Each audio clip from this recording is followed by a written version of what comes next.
సుమన్ టీవీలో మీ personal and business promotions కోసం కింది నెంబర్కి కాంటాక్ట్ చేయండి. ఆంధ్రప్రదేశ్లో ఎన్నికల హీట్ కాకరేపుతోంది. అధికార వైసీపీని ఓడించడమే లక్ష్యంగా టీడీపీ, జనసేన, బీజేపీ కూటమి ప్రచారంలో దూసుకుపోతోంది. అధికార ప్రతిపక్షాలకు ఏమాత్రం తగ్గకుండా ఏపీకి మరో ప్రత్యామ్నాయ శక్తిగా అవతరించిన పార్టీ భారత చైతన్య యోజన పార్టీ. ఆంధ్ర రాజకీయాల్లో సంచలన నిర్ణయాలతో బీసీవై పార్టీ అడుగులు వేస్తోంది. ఈ క్రమంలోనే నియోజకవర్గాల్లో బలమైన నేతలను ఏరి కోరి ఎన్నికల రంగంలోకి దించుతున్నారు బీసీవై అధినేత రామచంద్ర యాదవ్.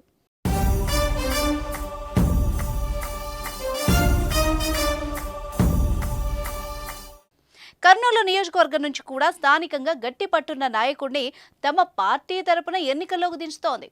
కుల మతాలకు అతీతంగా ప్రజలతో మమేకం అవుతున్న స్థానిక నేత నగరూరు రాఘవేంద్ర బీసీవై కర్నూలు అభ్యర్థిగా పోటీ చేస్తున్నారు.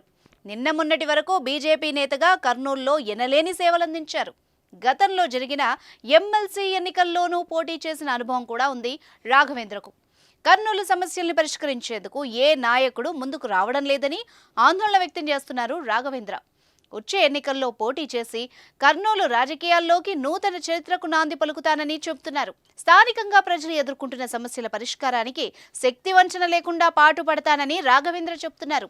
చెట్టు పేరు చెప్పుకొని కాయలమ్ముకునే నేతలే తప్ప స్వశక్తి మీద తనలాగా వచ్చే నాయకులు కర్నూలులో లేరని చెప్పారు. ప్రజల తరపున పోరాటం చేయగలిగిన వాడే నిజమైన నాయకుడిగా ప్రజల మన్ననలు పొందుతారని రాఘవేంద్ర ఆకాంక్షించారు.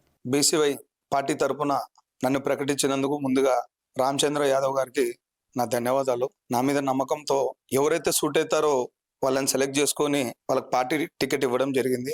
దానికి కానీ వాళ్ళకి జోహార్లు. బీసీవై పార్టీని కూడా నమ్ముకొని బీసీలు కూడా అధిక సంఖ్యలో ఉన్నారు ఇక్కడ. దాంతోపాటు నా వ్యక్తిగతంగా రెండు కలుపుకొని మమేకమై మేము ముందుకు పోవడం జరుగుతుంది. చాలా మార్పులు ఈ ఎన్నికల్లో జరగబోతున్నాయి.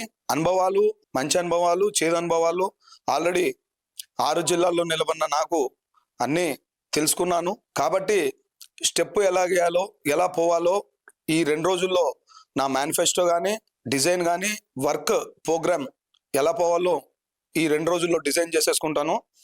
23 నామినేషన్ వేస్తాను. ఖచ్చితంగా కర్నూలులో ఒక మార్పు అయితే తెస్తాను. మిత్రులైనటువంటి వారు, నా శ్రేయోభిలాషులు, నాకు సంబంధించిన అందరూ బీసీవై పార్టీకి అలాగే నన్ను చూసి ఆదరించవలసిందిగా కోరుచున్నాను.